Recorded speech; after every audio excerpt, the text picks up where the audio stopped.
Um, I'd like to share with you my inspiration, my process, and really how I came to do what I do today as a sculptor. Um, I was born in a small farm in Israel. My father was born in Jerusalem, went to agricultural school in Israel, and I grew up with great, great love to the earth and the connection to this earth.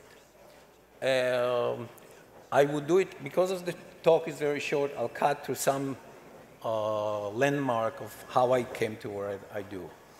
When I was 13, I kind of recognized that, that I want to be a sculptor, but not only that I wanted to be a sculptor, is that that's who I am. And so I've been sculpting and sculpting with really natural materials, because that's the love that I was giving since then. So I have a great history of working with the materials that I grew up with. And growing up with that love to the earth, I really recognized that that connection to the earth is something that, as I grew up in Israel, was very, very much, for me, the love of my country and my place of growing up.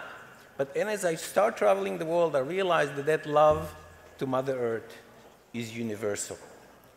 And so through my exploration as an artist, I always use that primal connection to Mother Earth as the guide for my work. I went to, when I went to school in Israel, I went to Avni Art Institute. I did skip high school, and I actually went to art school by lying about my age. So I went from 8th grade, I went to work, and I had a studio that I converted the chicken coop in my studio to a studio in the Moshav, where I grew up. And I start studying in Avni Art Institute.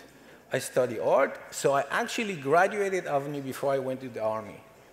So what happened is that at that point, I started working with material that were around my farm and around the mountain in the center of Israel. And I used to ride my horse to pick up stones from the mountain in the center of Israel and work in the chicken coop that I converted to my studio. One of the things that I always felt is that stone is alive stuff. It's really alive. I respond to it, and I still work with it until this day. It's actually materials that keep me quite humble, because every time I work with it, I recognize how my life, it's a second of the time it took that stone to form itself to what it is. One of the things that I have is that you can see a picture of my studio there, and that is where I work. I can tell you that my best decision of my life was when I became very successful. I had a great pressure for my galleries to produce more, and my best decision was not to change my studio to a factory, but to really do my work myself, because my entire development as a sculptor came from the process of how I work with stone. And so until today, as much as you can see my work around the world, I still have only one assistant, and I do all the work myself. And I would end up the presentation with a little video that showed the process of how I do it. One of the things that I like to get to is that I came to New York in '75 by a grant by the America-Israel Culture Foundation. And I'm very thankful to them to that. But it's allowed me to continue to explore my work in New York. And I remember very vividly coming to New York, and when I landed, I thought I made the worst mistake of my life, because I removed myself from that nature that I love so much in the village where I grew up. And when I came to New York, I had a studio in Soho, And at that time, they were ripping up all the side work in the city. And as I was, what happened is that I kind of realized within a week after coming to New York that actually there is not much of a difference between New York and my village. It's the natural environment.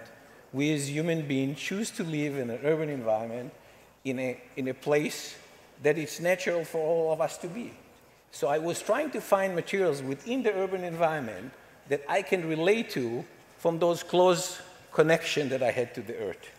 So I'm going to go, as I talk, through some of the early work, and it will tell you the dates of it. I'm not going to talk about each individual, but it will give you some images of what I'm talking to.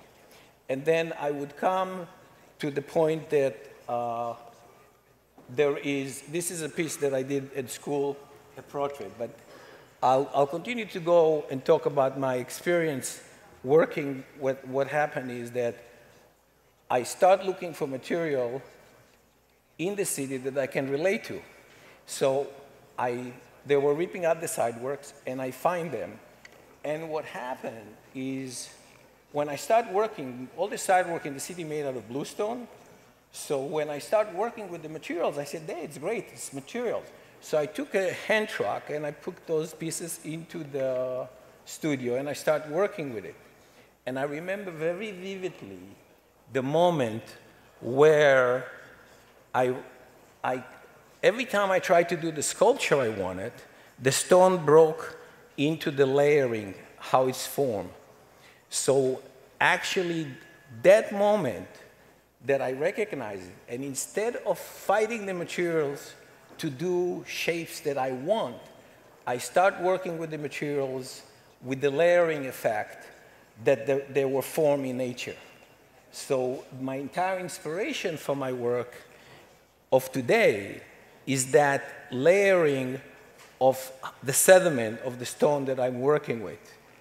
And today what I do is I carve each individual layers and then stack them on top of each other to create the figure I do.